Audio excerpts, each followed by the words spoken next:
एक दिन भगवान ने ग्वाल वालों से कहा, चलो आज एक नया खेल खेलते हैं। क्या? बोले चोरी चोरी माखन चोरी।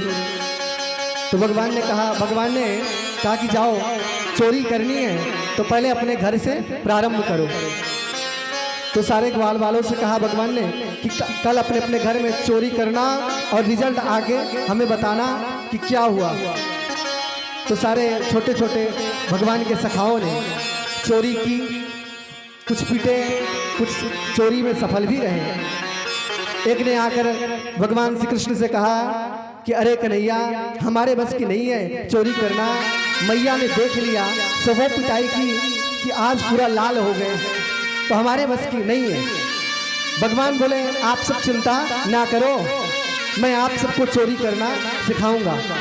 तो भगवान चौर विद्या प्रचार मंडल के अध्यक्ष हो गए और अपने ग्वाल वालों को लेकर के घर घर भगवान माखन चोरी लीला प्रारंभ करते हैं।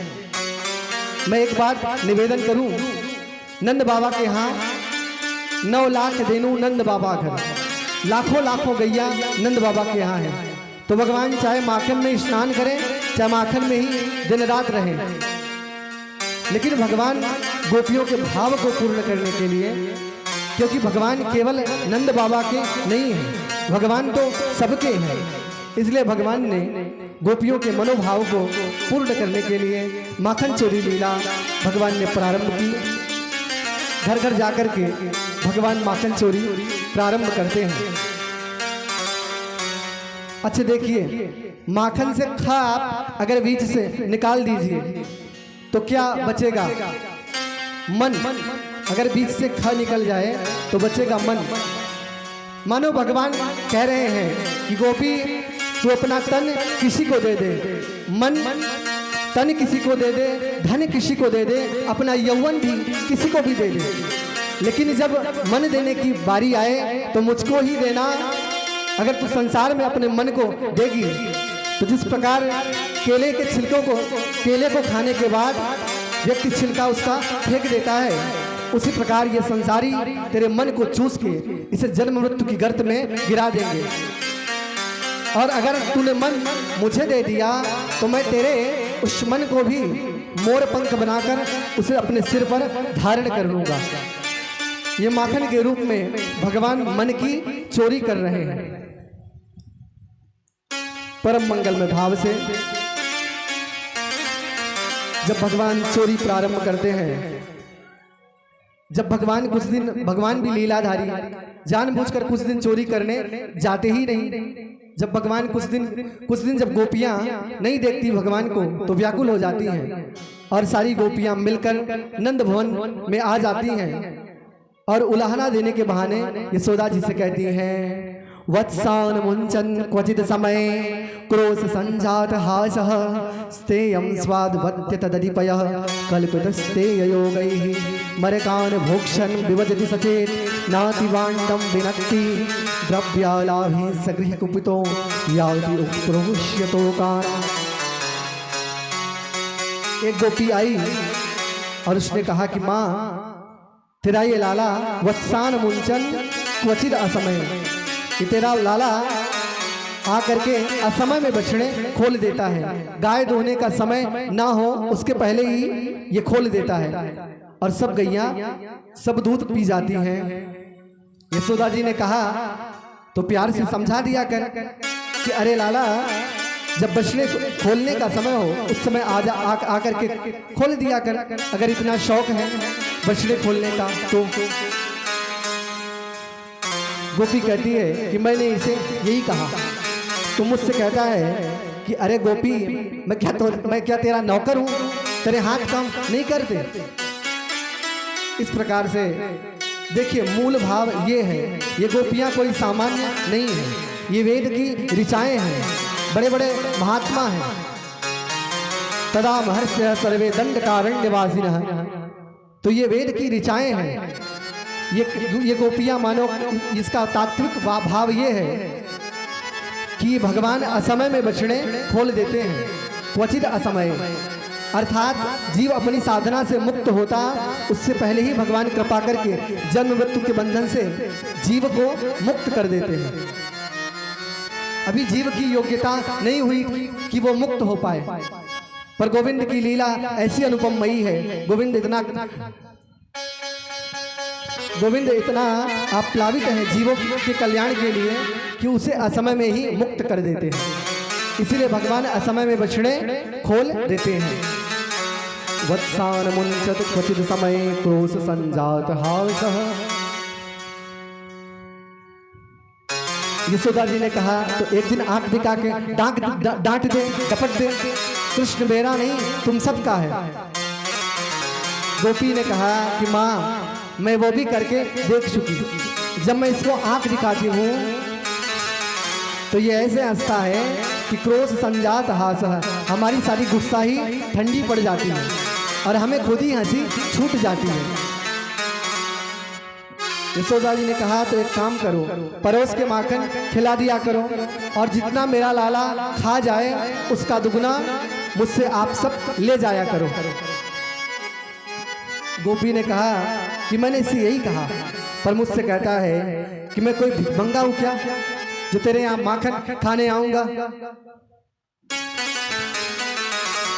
मैंने कहा कि लाला जब इतने बड़े बाप का बेटा है तो चोरी तो क्यों करता है, ये बात समझ में नहीं आती। तो मुस्कुराते हुए कहता है कि अरे भाभी चोरी के माल में आनंद ही कुछ और है। यशोदा जी ने कहा तो ऐसा करो अपने माट मटके छीके पर टांग दिया करो, लाला छोटा सा है पहुंच नहीं पाएगा।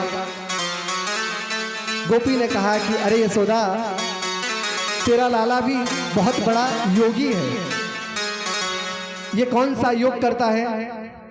बोले कल्पते योगी, मैया दुनिया में बड़े बड़े योगी हुए, कोई हठ योग करता है, कोई राजयोग करता है, पर तेरा लाला भी बहुत बड़ा योगी है, ये स्तेय योग की रचना करता है, चोरी का योग बनाता है।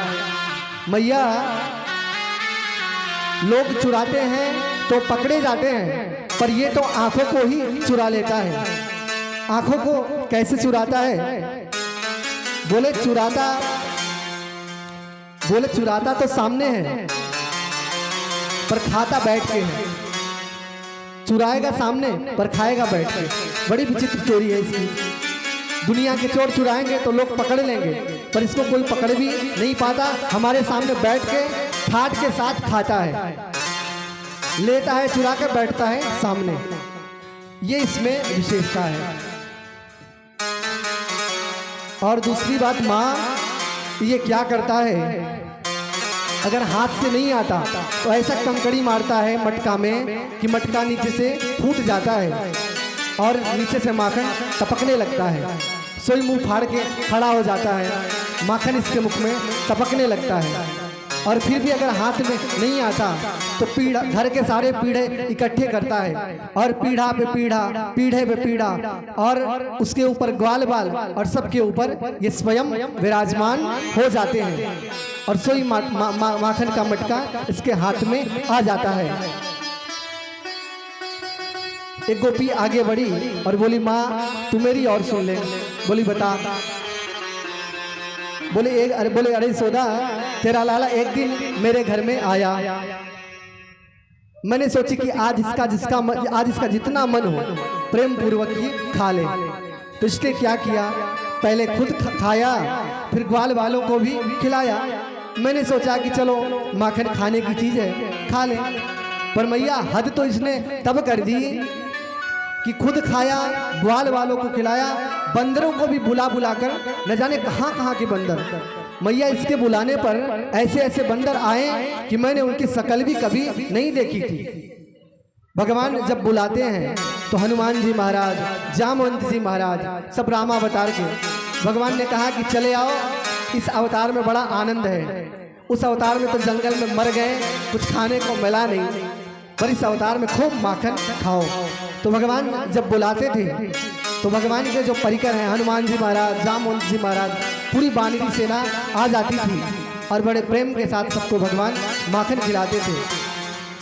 तो वो कहती है कि माँ बंदर भी जब खा करके तृप्त हो गए तब इसने हद कर दी, मटकी को जा करके सूंघता है और कहता है अरे राम राम, इतना सड़ा सड़ा माखन है कि बंदर भी नहीं खा रहे। और यह कहकर इसने मटकी को फोड़ दिया। अब भगवान मटकी क्यों फोड़ते हैं? क्योंकि ये जो जन्म जन्मांतर के संचित कर्म है, भगवान उन्हीं को फोड़ते हैं। इसलिए कबीरदास जी कहते हैं, भला हुआ मेरी मटकी फूटी रे, मैं तो पनिया भरन से छूटी रे। तो भगवान जीव के कल्याण के लिए उस भांड को भी फोड़ देते हैं। भांड अगर नहीं फूटेगा, जो जन्म जन्मांतर के संचित कर्म है, जब वो फूटता है तभी जीव की मुक्ति होती है। एक गोपी आगे बढ़ी, बोली मैया तू मेरी और सुन ले। बोली सुना। बोले एक दिन तेरा लाला मेरे घर में आया, तो मैया मेरे घर में गोरस बिल्कुल भी कुछ नहीं है, न गैया है न कुछ है। तो इसने पूरे घर को पहले तो देखा, और जब कुछ नहीं पाया पूरा घर छानने के बाद, तो न जाने कितनी गालियां मेरे घर को दी। कहा ऐसे घर को तो आग लगा देनी चाहिए जहां कोई गोरस ही नहीं। और उसके बाद माँ इसने क्या किया कि मेरी बिटिया सो रही थी, धीरे से जाकर उसको बांध दिया और उसको भयंकर चुटकी काट के हवा कह के भाग गया। और मेरी बिटिया तो घबरा गई। उसने जब देखा बिल्कुल बंधे हुए, वो चिल्लाई मैया मैया, मैंने देखा तेरा लाला भागता हुआ दिख गया। मैं समझ गई ये सारी कहानी इसी ने की है। तो इस प्रकार से भगवान सुंदर बाल लीलाएं करते हैं। माँ ने कहा एक काम करो। क्या? बोले अपने माट मटके अंधेरे कमरे में रख दिया करो, तब बच जाएगा। गोपी ने कहा माँ वो भी करके देख लिए। बोले फिर क्या हुआ? बोले स्वांगमर्थ प्रदीप। माँ तेरा लाला आया और इसके तो माँ अंग अंग में दीपक लगा हुआ है। स्वांगमर्थ प्रदीप है, ये स्वयं प्रकाश परमात्मा है। तो इसके शरीर में ही इतना प्रकाश है कि बाहर की लाइट की जरूरत नहीं है। तो अंधेरे कमरे में भी रखने से कोई लाभ नहीं। यशोदा माँ शिकायत सुनकर थोड़ी सी हताश हो गई। यशोदा माँ ने कहा कि गोपियों, बड़े यत्न करके वृद्धावस्था में मैंने पुत्र की प्राप्ति की है, और देखो मेरे लाल को गाली मत दो। जितना माखन खाया है उसका दुगुना ले जाओ। गोपियों ने कहा कि माँ ऐसी बात नहीं है, हम तो केवल कृष्ण का दर्शन करने के लिए यहाँ पर आई थी, ऐसी कोई बात नहीं है। यशोदा माँ ने यही बात कही कि तोल तोल लियो वीर जितनो जाको खायो है, पर गाली मत दीजो मोए गरीबनी को जायो है। तो गोपियों ने कहा कि माँ ऐसी बात नहीं, तेरे लाला के चरणों में मन को लगाना हमारा यही उद्देश्य था, और बाकी हम माखन क्या करेंगी, हम माखन तो केवल कृष्ण के लिए ही बनाती हैं।